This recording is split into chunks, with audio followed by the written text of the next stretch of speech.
Sir movie ಹೆಂಗಿದೆ? Sir ಚೆನ್ನಾಗಿದೆ sir. First half ಒಂಥರ ಏನೋ ಅನಿಸ್ತು, ಅದು ಸೆಕೆಂಡ್ ಹಾಫ್ ಮಾತ್ರ ತುಂಬ ಚೆನ್ನಾಗಿದೆ. ಒಳ್ಳೆ ಮೆಸೇಜ್ ಇದೆ. ದಯವಿಟ್ಟು ಕನ್ನಡ ಫಿಲಮ್ ನೋಡಿ, ಕನ್ನಡ ನಟರನ್ನ ಬೆಳೆಸಿ. ಮೂವಿ ಚೆನ್ನಾಗಿ, ಫಿಲಮ್ ಚೆನ್ನಾಗಿದೆ. ಇದ್ರಲ್ಲಿ ಏನು ಮೆಸೇಜ್ ಅಪ್ಪ ಅಂದ್ರೆ, ಕೆಟ್ಟದ ನಮ್ಮ ಕೈಲಿ ಆದರೆ ಒಳ್ಳೇದು ಮಾಡಬೇಕು, ಆಗಿಲ್ಲ ಅಂದರೆ ಕೆಟ್ಟದಂತೂ ಮಾಡೋಕ್ಕೆ ಹೋಗ್ಬಾರ್ದು. ಆ ಥರ ಒಂದು ಮೆಸೇಜ್ ಕೊಟ್ಟಿದ್ದಾರೆ. ತುಂಬ ಚೆನ್ನಾಗಿದೆ ಫಿಲಮ್ ಸರ್, ಚೆನ್ನಾಗಿದೆ. ಆಮೇಲೆ ಕನ್ನಡದ ಬಗ್ಗೆ ಒಂದು ಒಳ್ಳೆ ಮೆಸೇಜ್ ಇದೆ. ಕನ್ನಡದ ಬಗ್ಗೆ ಒಳ್ಳೆ ಮೆಸೇಜ್ ಇದೆ ಸರ್.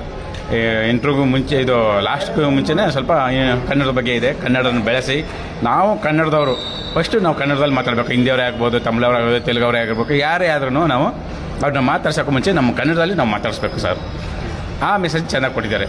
ಎಲ್ಲೇ ಹೋದ್ರು ನಮ್ಮ ಕನ್ನಡ ಅವ್ರಿಗೆ ಹೇಳೋದು ಒಂದೇ. ನಮ್ಮ ಕನ್ನಡಿಗರು ಬೆಂಗಳೂರಲ್ಲಿ, ಅದು ಹೆಚ್ಚು ಬೆಂಗಳೂರಲ್ಲಿ ಏನಾಗ್ತಿದೆ ಅಂದರೆ, ಹಿಂದೆವ್ನು ಇದ್ದರೆ ಪಾನಿಪುರಿ ಮಾತ್ರ ಬಾಯ್ ಪಾನಿ ಹಾಕಿ ಅಂತೀವಿ.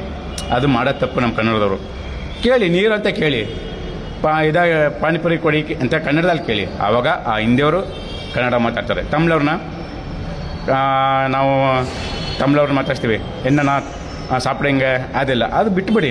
ಏನನ್ನ ಊಟ ಮಾಡಿದ್ರೆ ಚೆನ್ನಾಗಿದ್ದಾರೆ, ಏನು ಸಮಾಚಾರ ಅಂತ ಆ ಥರ ಮಾತಾಡಿ. ಅವರು ಕನ್ನಡ ಕಲಿತಾರೆ, ಕನ್ನಡ ಮಾತಾಡ್ತಾರೆ. ಅದು ಬಿಟ್ಟು ನಾವು ಕನ್ನಡದವ್ರು ಏನು ಮಾಡ್ತಾ ಇದ್ದೀವಿ ಅಂದರೆ, ನಮ್ಮ ಪ್ಲಸ್ ಪಾಯಿಂಟೇ ಮೈನಸ್ ಪಾಯಿಂಟು ನಮ್ಮದು. ಅದು ನಮ್ಮ ಕನ್ನಡದವ್ರದ್ದು ಏನಪ್ಪ ಅಂದ್ರೆ, ಯಾರೇ ತಮಿಳು ತೆಲುಗು ಹಿಂದಿಯವ್ರು ಬಂದ್ರೂ ಅವ್ರವ್ರ ಭಾಷೆಯಲ್ಲಿ ನಾವು ಮಾತಾಡ್ತೀವಿ. ದಯವಿಟ್ಟು ಆ ತಪ್ಪು ಕೆಲಸ ಮಾಡಬೇಡಿ. ನಮ್ಮ ಕನ್ನಡದವ್ರಿಗೆ ಕೇಳ್ಕೊಳ್ಳೋದು ಒಂದೇ, ಎಲ್ಲರೂ ಯಾರೇ ಬರಲಿ ನಮ್ಮ ಕರ್ನಾಟಕಕ್ಕೆ, ಬೆಂಗಳೂರಿಗೆ, ಆದಷ್ಟು ಕನ್ನಡದಲ್ಲಿ ಮಾತಾಡಿ, ಕನ್ನಡವನ್ನು ಬೆಳೆಸಿ, ಕನ್ನಡವನ್ನು ಉಳಿಸಿ. ಜೈ ಕರ್ನಾಟಕ ಮತ್ತು ಜೈ ಶಂಕರನಾಗ್ ಸರ್.